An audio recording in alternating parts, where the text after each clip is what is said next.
केंद्र सरकार ने अंग्रेजों के समय के बनाए हुए कानून में काफ़ी बदलाव किया है। सीआरपी, आईपी जैसे जो कानून हैं उसमें काफ़ी चेंजेस किया है। इसी पर बातचीत करने के लिए सहारनपुर के जो वरिष्ठ अधिवक्ताओं का एक पैनल यहाँ पर मौजूद है, उनसे हम बात करेंगे। सबसे पहले अरविंद शर्मा जी हैं, उनसे बात कर लें। सर, जो चेंजेस किए गए हैं कानून बदलाव, उसको कैसे देखते हैं आप लोग? सर्वप्रथम तो आप लोगों का जिला सत्र न्यायालय परिसर में स्वागत है, और उससे भी अच्छी बात यह है कि आप आम जनमानस में जागरूकता फैलाने का कार्य कर रहे हैं कानून के प्रति, इसलिए आप सब लोग बधाई के पात्र हैं। मैं माननीय प्रधानमंत्री नरेंद्र मोदी जी को साधुवाद देता हूं इस बात का कि उन्होंने जो ब्रिटिश टाइम के कानून चले आ रहे थे 1862 के, वो सब बदलने का कार्य किया, और इसके लिए वो साधुवाद और धन्यवाद के पात्र हैं। महत्वपूर्ण बात यह है कि मैं आपको एग्जाम्पल के तौर पर बता दूं, मोटर एक्सीडेंट बेलेबल ऑफेंस था पहले। किस लिए था कि ब्रिटिश टाइम में मोटर गाड़ियाँ अंग्रेजों के पास थी, तो उन्होंने अपनी सुविधा के हिसाब से बनाया था। आज उस कानून के हिसाब से एक उसमें सुधार ये हुआ कि अगर कोई दुर्घटना हो जाती है और वो दुर्घटना कारित करने वाला वाहन का चालक उस घायल व्यक्ति को हॉस्पिटल लेकर जाता है तो 7 साल की सज़ा होगी। यदि उसको दुर्घटना कारित करने के बाद फरार हो जाता है, छोड़कर भाग जाता है, तो उसको सज़ा 10 साल की होगी। बड़ी महत्वपूर्ण बात है। इससे सबसे पहली तो बात यह है कि अब दुर्घटना एक्सीडेंट करने के बाद कोई भी चालक भागने का प्रयास नहीं करेगा। प्रयास ये करेगा इस आदमी की जान बच जाएगी। इससे क्या होगा कि रोड एक्सीडेंट में जो लाख सवा लाख लोग प्रति वर्ष मरते हैं, उन्हें बहुत कमी आएगी। दूसरी बात, डेट पर डेट आम आदमी दुखी है। न्यायालयों में मुकदमों की पेंडेंसी बहुत ज़बरदस्त है, वो सब खत्म हो जाएगी। कारण पुलिस की इन्वेस्टिगेशन के लिए भी टाइम लिमिट बना दी गई। न्यायालय में मुकदमा निस्तारित करने के लिए भी एक समयबद्धता हो गई। ये सब के लिए अच्छी बात है। और बहुत से बेवजह के कानून जो हटा दिए उन्होंने, ये भी ज़रूरी थे हटने। अब जैसा एक कानून पहले राजद्रोह हुआ करता था, आज भी है, अभी तक वर्तमान तक है। भाई राज तो किसी का है नहीं, अब उसका नाम बदल के देशद्रोह कर दिया, तो ये तो क्लियर हो गया कि इस देश में लोकतंत्र है। तो इस तरह के बहुत चेंजेज हैं, और वो सब जो हैं अच्छे चेंजेज हैं। इंडियन पेनल कोड का नाम बदल के भारतीय पेनल कोड कर दिया गया। इस तरह से हमारे अंदर राष्ट्रीयता की भावना आएगी, कानून के प्रति सम्मान आएगा, और कानून की मर्यादा का उल्लंघन बार बार जैसे लोग करते रहे हैं, अब संभव है कि लोग नहीं करेंगे। मुनव्वर जी, आप बताएं, क्या न्यायिक प्रक्रिया जो है आसान हो जाएगी इन सब चीज़ों के बदलाव से? देखिए, मेरा अपना व्यक्तिगत विचार है। हमारी संसद ने या हमारी पार्लियामेंट ने जो बिल पास किया है, मैं उसके विरोध में नहीं, लेकिन मैं अपने विचार रख रहा हूँ। इसकी कोई आवश्यकता नहीं थी। 1862 से जो हमारा सिस्टम चला रहा है, किसी भी हाई कोर्ट ने, सुप्रीम कोर्ट ने, या जितने भी कानून के ज्ञाता हैं या जितने भी जूरिस्ट हैं, किसी ने आज तक कोई इसका सवाल नहीं उठाया कि ये व्यवस्था ख़राब है। अगर ये ख़राब होती तो सालों से, 100 साल से चली आ रही, इसके सवाल उठते। पार्लियामेंट के अंदर मैंने पहले भी एक बार ये इंटरव्यू दिया था।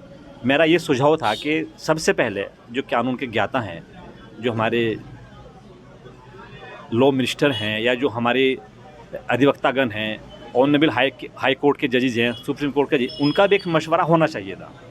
ये देखिए, बहुत दिन तक तो ये हमारे उस पर ही नहीं याद है, वकील ही नहीं समझेंगे। मान लिया आपने धारा चेंज कर दी, 302 में पहले मर्डर आता था, अब हो सकता है 302 में कोई और चीज़ आ गई हो। मतलब जब आपने आईपीसी उलट दी है, तो हम वकीलों को भी इसके लिए बड़ी दिक्कत होगी। जो हमने आज तक रटा था, याद किया था, जितने हमारे सीनियर्स हैं, जूनियर्स हैं, जो पढ़ते आ रहे हैं, वो सेक्शन भी अब हमारे नहीं उतरेंगे। तो इस कानून में क्या गलती थी, मैं नहीं समझता कि हमारी इसमें क्या गलती रही होगी और किस विचार से ये इन्होंने बनाया है। मेरे अपने विचार से, फिर मैं कह रहा हूँ, मेरा व्यक्तिगत विचार है कि बदलाव की ज़रूरत नहीं थी। पूरी व्यवस्था सही चल रही है। हमारा supreme court, high court, session court, सब उसी पर काम कर रहे हैं। तो मेरा ये कहना है कि मेरे अपने विचार से ये सही नहीं था। ठीक है, बाबर वसीम जी यहाँ पर है। भैया, आप बताइए कि क्या बदलाव होना चाहिए था कि नहीं होना चाहिए था? देखिए, ये क्योंकि कानून बहुत पुराने हो चुके हैं, 100 साल पुराने हो चुके हैं, और वक्त के हिसाब से कानून और ज़रूरतें बदलती हैं हर देश की, हर प्रजा की। अब क्योंकि प्रजातंत्र की जब हम ये यहाँ पर बात करते हैं तो प्रजातंत्र में राजद्रोह और देशद्रोह में फ़र्क हम लोगों को समझना होगा। राजद्रोह से मुराद उस वक्त थी क्योंकि राजद्रोह की जो धाराएं अंग्रेज़ों ने बनाई थी, अपने आप को बचाने के लिए बनाई थी, वो गवर्नमेंट थी। गवर्नमेंट ये प्रजातंत्र नहीं है जिसमें आदमी गवर्नमेंट की कमियों के ख़िलाफ़ नहीं बोल सकता है। अब मौजूदा सरकार ने ये काम बड़ा अच्छा किया है कि राजद्रोह और देशद्रोह में फ़र्क बताया है लोगों को। देशद्रोह, देश के ख़िलाफ़ अगर आप बोलेंगे तो जाहिर है आपके लिए स्ट्रिक्ट सज़ा होनी चाहिए, लेकिन प्रजातंत्र में गवर्नमेंट के ख़िलाफ़ अपना विरोध दर्ज करने का आपका मौलिक अधिकार है, जो कि हमारा संविधान देता है हमें, तो उसके लिए ये बहुत अच्छा है। लेकिन इसी के साथ साथ कई कमियां भी हैं, जैसे कि 376 की सज़ा बहुत बढ़ा दी गई, कैपिटल पनिशमेंट कर दिया गया, सज़ाए मौत दे दी गई। इसके लिए कोई ऐसी प्रणाली भी इन्हें नियुक्त करनी चाहिए थी जिस पर वो उन्होंने कोई अपनी राय स्पष्ट नहीं की है कि कैसे ये। अब मौजूदा हालात में ज़्यादातर ऐसा होता है कि बलात्कार के मुकदमे 95% झूठे पाए जाते हैं अदालतों में, तो अब उसका बहुत मिसयूज़ भी होगा। तो ऐसा भी कोई काम करना चाहिए था जिससे कि इन्वेस्टिगेशन क्लियर हो सके। हमारी इन्वेस्टिगेशन प्रणाली बहुत कमज़ोर है, उस पे काम मौजूदा सरकार ने नहीं किया है, जो आगे शायद हमारी उनसे अपेक्षा है कि वो आगे इस लॉ को पास करने से पहले दोबारा लॉ कमीशन में भेजें और इन्वेस्टिगेशन प्रणाली को सही करें। ठीक है, कुछ और लोग यहाँ पर मौजूद हैं। आप बताएं कि जिस ये जो नया कानून बनाया गया है, क्या कहेंगे आप? देखिए, कानून को जितना सख्त किया जाए अच्छी बात है ताकि उसका पालन हो सके, लेकिन हमें जो ध्यान देना है वो उस कानून के एग्जीक्यूशन पे भी देना है कि वो सही से एग्जीक्यूट हो पा रहा है या नहीं हो पा रहा है। अगर सिर्फ सख्त बना देने से कोई फ़ायदा नहीं है, अगर वो ग्राउंड रियलिटी पे ग्राउंड्स पे वो एग्जीक्यूट ही नहीं हो पा रहा, उस पर उसका पालन ही नहीं हो पा रहा। ठीक है, दूसरी बात मेरी राय इसमें यह है कि जो ये चेंजेस कर रहे हैं, मेरी राय ये है कि चेंजेस एंटायर नहीं करना चाहिए। जो ऑब्सोलीट हो गई है चीज़, जो चीज़ पुरानी हो चुकी है, जिसका आप औचित्य नहीं है, सिर्फ उसको स्ट्रोक ऑफ कर दिया जाए पूरे कानून को रिपील करने के बजाय। क्योंकि पूरे कानून को रिपील करने के बाद क्या होगा कि सारा कुछ नया होगा, वकीलों को दोबारा से पढ़ना पड़ेगा, जजेस को पढ़ना पड़ेगा, और उसमें फिर और क्या होगा, ये जो लॉ का प्रोसेस है, जो मतलब न्याय दिलाने का प्रोसेस है, वो और ज़्यादा धीमा हो जाएगा। ऑलरेडी हमारे यहाँ करोड़ों केसेस पेंडिंग हैं, तो इसका एक आफ्टर इफेक्ट ये आएगा कि ये जो चाल है, जो हमारे कोशिश लोक अदालतों के ज़रिए और सब तरह से ये रहता है कि न्याय जो है वो जल्दी मिले, उसकी जो उसमें धीमा हो जाएगा ये मामला।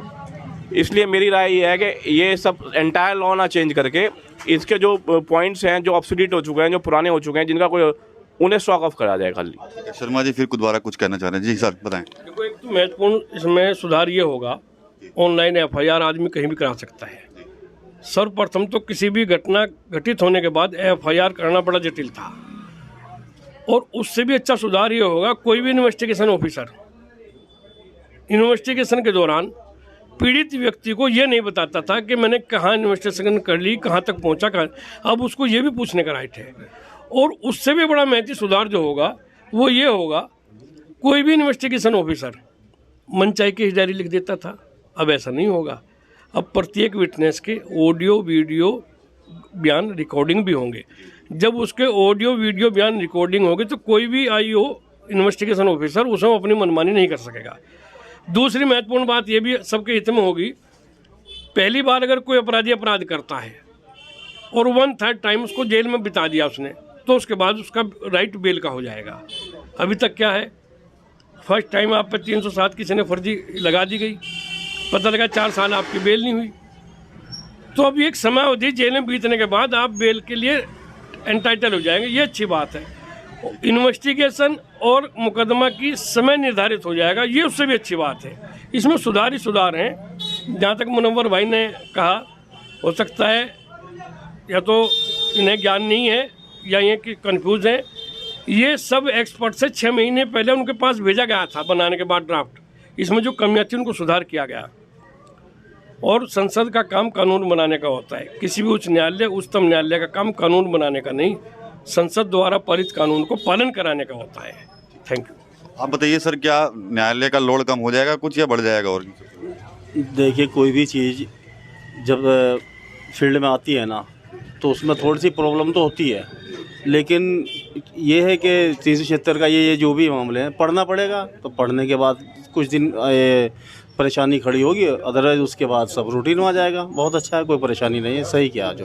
तो जो कानून जो केंद्र सरकार ने जो नया ड्राफ्ट पेश किया है सीआरपी आईपीसी को लेकर, उसको लेकर जो वकील हैं वो काफ़ी खुश हैं। हालांकि एक वकील ऐसे भी हैं जो साफ तौर पर यही कह रहे थे कि बदलाव की अभी कोई ज़रूरत नहीं थी, लेकिन फिर भी जो अन्य अधिवक्तागण हैं वो सरकार के इस फैसले का स्वागत करते नजर आ रहे हैं। TV9 यूपी के लिए सहारनपुर से विकास कपिल।